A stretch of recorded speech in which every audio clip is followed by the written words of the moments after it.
Hi guys, Lou Antonio here, and in this video I'm going to show you exactly how I scale my brand by bringing out new products.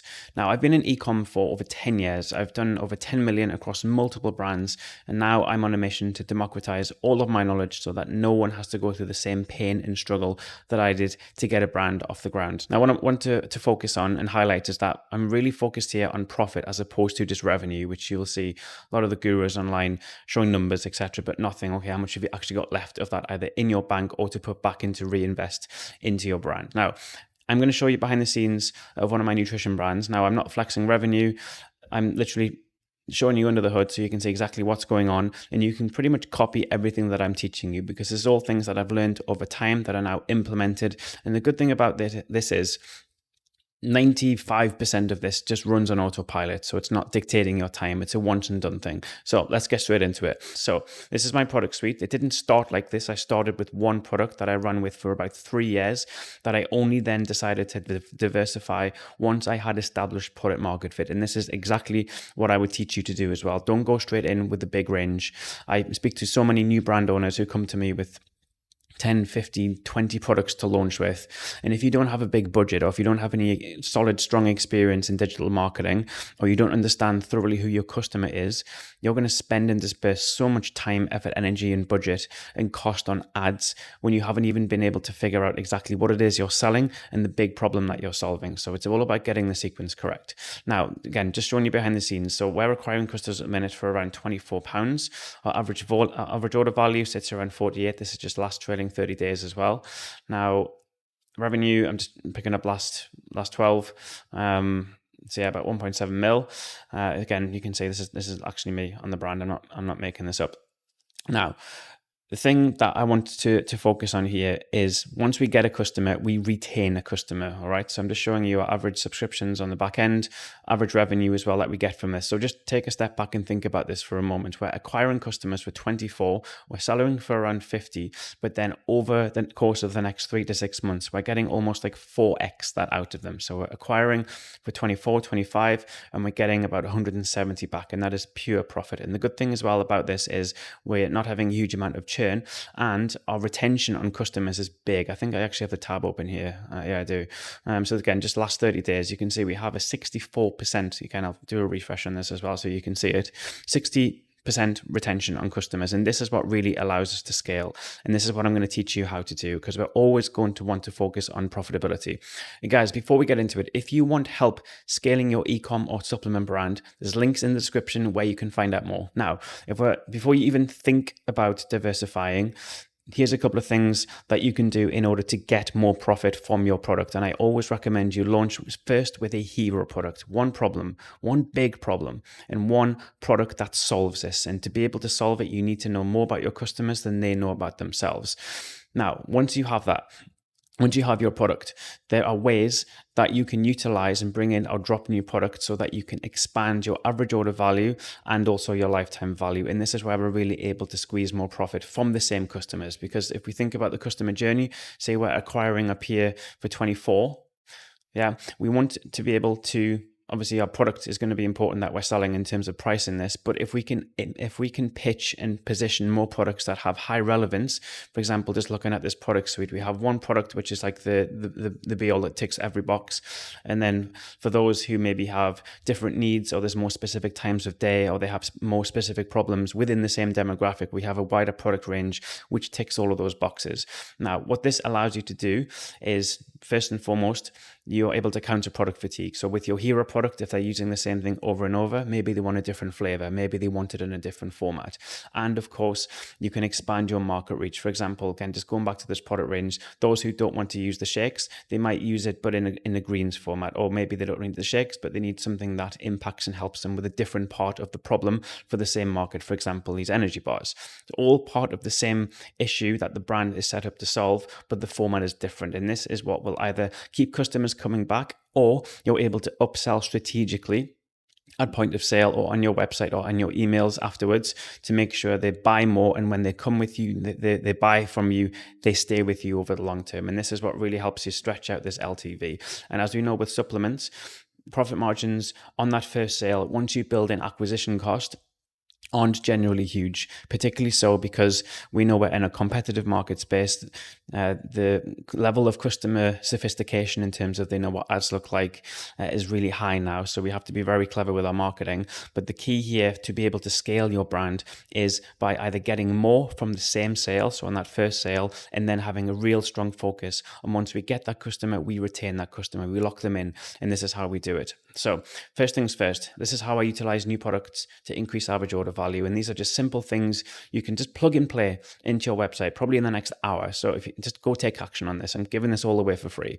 And this is taken directly from this brand as well. So you can just copy everything step by step. So first and foremost, once you've made the sale, you have the customer in that heightened emotional state. Perfect time to position another ancillary product or even more of the same product at a discount. So this one is just showing you here, there's a deal unlocked. They get a discount if they buy an additional shaker. We make it very clear that the free shipping is included so they don't have to then pay more for shipping. Big, clear call to action. Easy to do. Set that up. If you aren't able to natively build that into your store, just download an app. It'll probably cost you a couple of bucks a month, and look at the revenue on the back end. Generally, it'll unlock quite a bit. And this is, again, 5-10 minutes work. It's not hard. Next, we are able to position these other products as average order value boosters. And the way that we can incentivize this is by setting shipping thresholds. So if they just buy the one product, so say your hero product, we set the pricing for free shipping just a little bit above what that price of the product is. So we're encouraging them to buy more. So you can either stack more of the same product, or once you've diversified, we can add in our new products, or we can add in a sample of our new products to make sure that they spend more. So again, this is just, I think, again, most stores have this natively built into either your cart or your cart drawer. So simple strategy. If you're not doing this, again, why are you not doing it? Get this going straight away. And you don't have to have a crazy offer here. It's just getting and squeezing out a little bit more from your customers that allows you to move your stock quicker. So if you have inventory in a warehouse, your cash conversion cycle is a lot faster, so you're able to unlock cash. Your warehousing costs are a lot less. And of course, that then allows you to buy more stock, which means your scale of economy, which is how much you buy your stock for, will come down as well, which means more profitability. This is all geared for profitability. Next, and really important, if you have a supplement brand, is you must lock your customers into a subscription and have this subscription as the hero offer.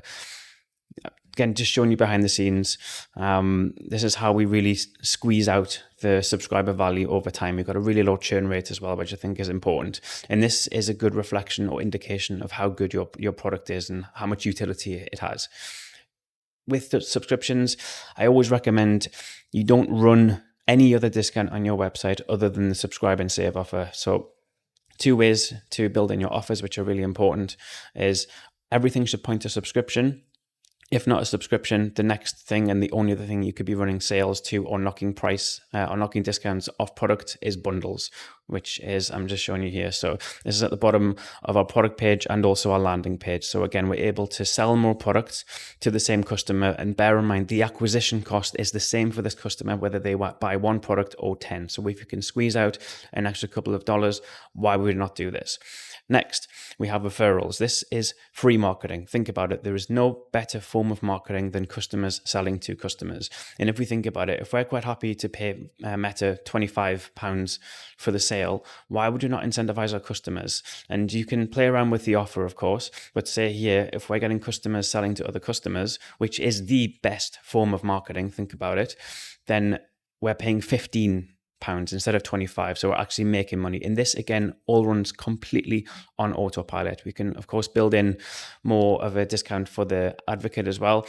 But either way, this is just taking so much work and time and effort off your shoulders and putting it back into automations. I'm just showing you here revenue last 30 days for this brand. And this is just solely from referrals. This just runs on autopilot. We don't have to get involved in any part of this. Once you have the system set up, build it into your post-purchase email automations, have a pop-up on your checkout that encourages them to share it. And if the product is good, if it works, there's no reason they wouldn't want to do this. And just think about it from a customer's perspective.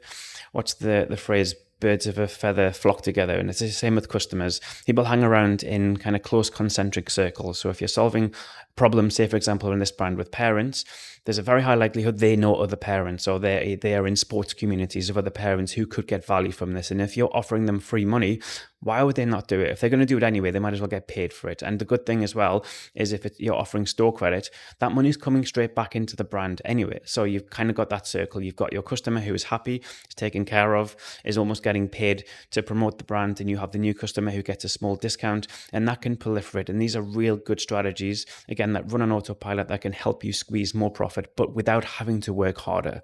Next, simple.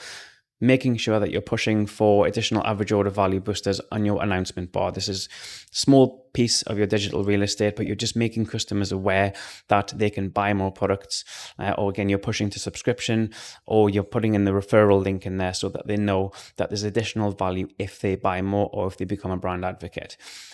The other thing that I think is really important, and so many brands sleep on this, is having a good, strong email pop-up. And having new products enables you to lead with a free gift. Your pop-up is incredibly important, particularly so in a post-iOS 14 world where we are not able to collect first-party data anymore. Sorry, we're not able to collect third-party data anymore, which means we need to exchange some form of value with the customers in order to get their data, particularly so when they haven't bought from us yet, because we can't scrape emails and get them into our flows.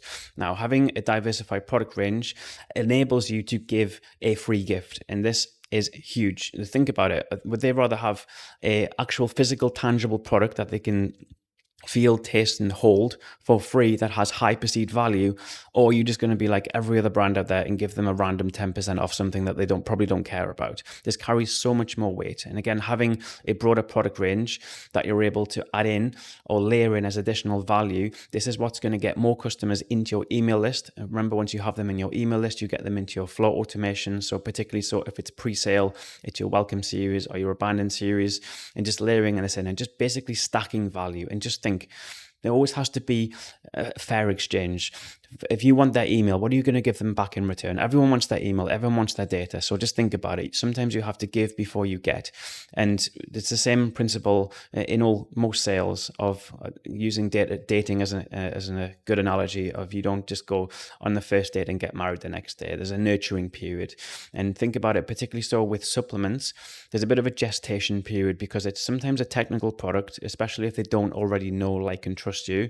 They haven't used the product before. It's quite technical. There's different ingredients. They maybe have questions over safety, utility, who else is using it.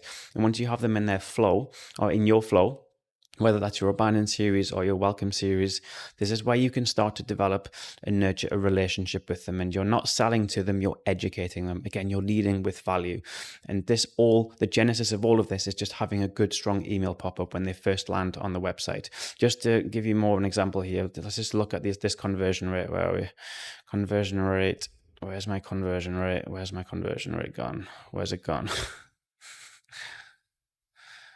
All right, there it is. Here's my conversion rate. So this, again, is consistently over time. This isn't just like one good day we had. Now, this tells me, okay, good for an e-com store, 3%. It's scalable. I wouldn't even start spending more on ads or looking to kind of light a fire under your spend until you have at least a 2.5 or 3% conversion rate. But this basically says 97% of people who come on your website aren't going to buy. And there's a couple of reasons for that. Maybe they are low intent. Maybe they're the wrong type of people. Maybe they're not interested. But more than likely, if your ads are good and you're getting qualified clicks to your website, people with high purchase intent, most people do not buy impulsively. But again, supplements are a good example of this, because if you don't come to them as a referral, they want to do their research, especially so for this brand, because we're dealing with kids, and parents do not want their kids to be guinea pigs. Yeah, they want to see others getting value from it. They want to see testimonials. They want to see proof and evidence. And the way you do this is by getting them into your ecosystem. And there's no better way to do this and indoctrinate them, because they say it takes between 4 and 7 digital touch points, or even physical in-person touch points, before anyone will buy anything from anyone if they're a stranger. So if you're skipping this, you're leaving cash on the table.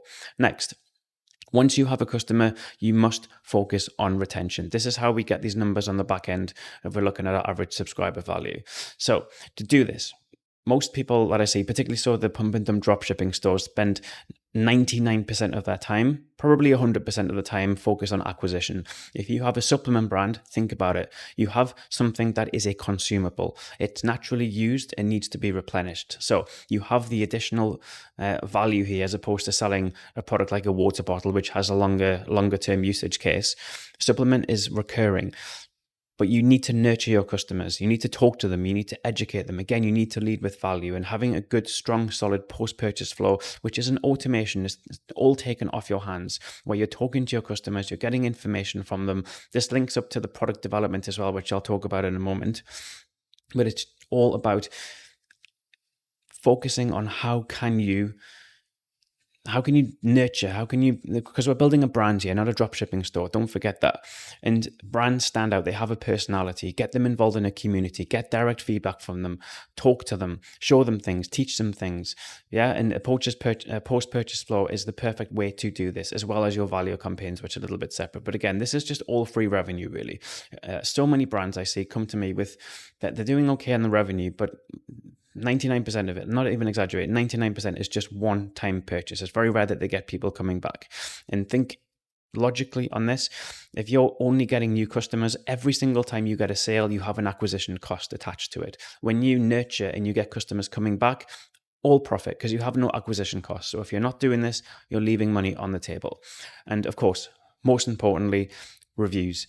Transparent, open, honest reviews directly from customers, and you're showcasing them on your website. And the other side that you can do with these, yes, you can layer them into your flows, but you can also build these directly into your content flow, whether that's organic or ads. The principle here is that people buy from people. Customers want to see other customers using and getting value from your product. So just having a good review software built into your store, demonstrating value and that the product is good. It does what it says on the tin, on the packet, on the tub, whatever format it is. I don't care. So let's just bring this all together. I've just showed you real time how you can squeeze out more average order value and a higher lifetime value, which all equals more profitability on the back end.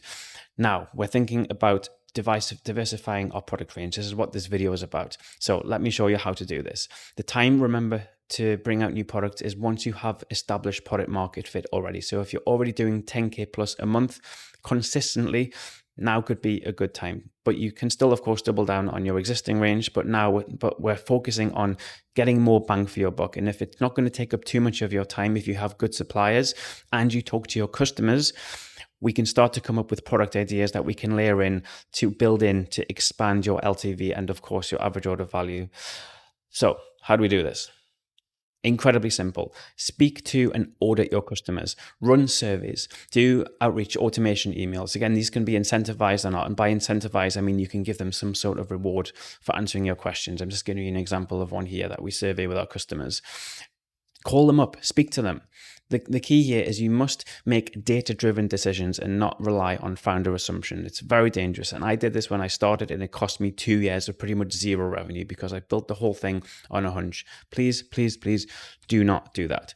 Customers will give you hints either directly or indirectly. So if we're looking in surveys, this is good qualitative information that we can use, and we can create tallies and we can see is there any commonalities.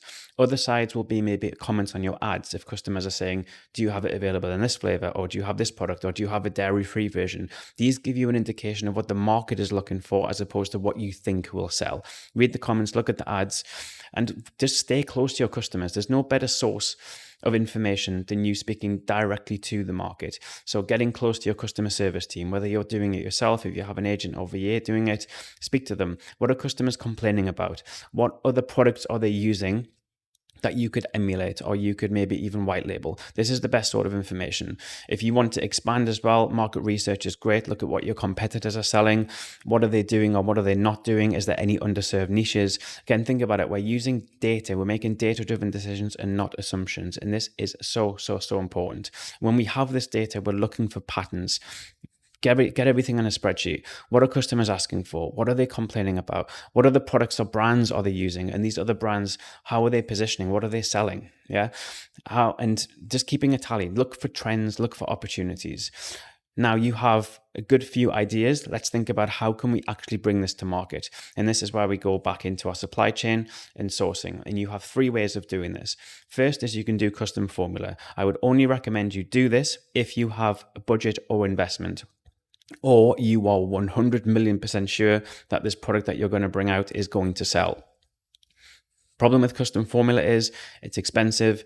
You're probably going to have a high MOQ. It's going to take a very long time for you in research and development. But the benefits, of course, is you have a bit of a protective moat around it because this is you own the formula. There's no one can compete with you. But of course, you're going to have to do all of that work on the front end before you even make a sale.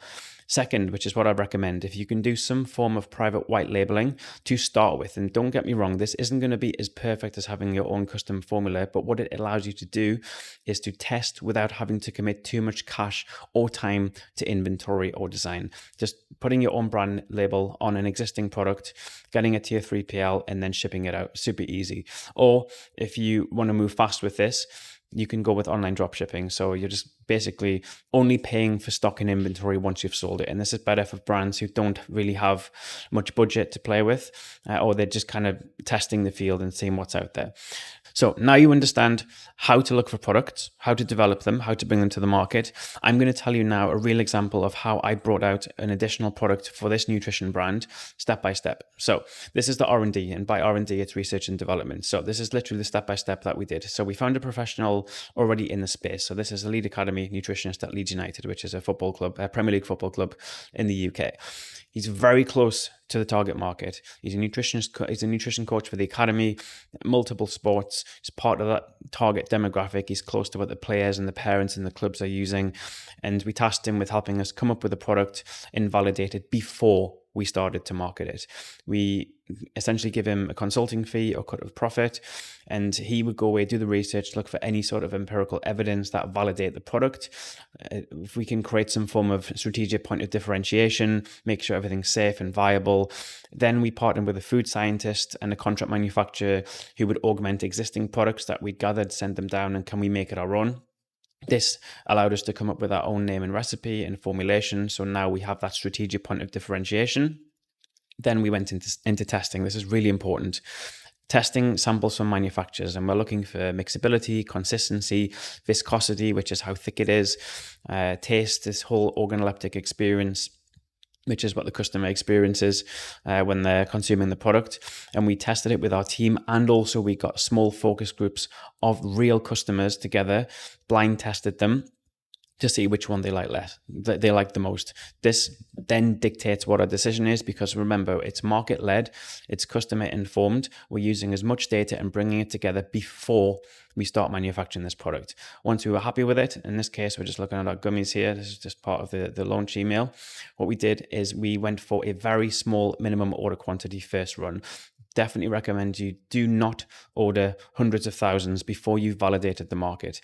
And if we're talking about validating the market, this is what I recommend. This is exactly what we did. So we run a pre-launch email campaign, and this is to obtain some form of indicative interest. And also we can give customers the option to either sign up for notifications when it's live, or they can actually pre-order. And we can build in a bit of FOMO here, because it's actually true. We don't have much product. It's a limited first run exclusive.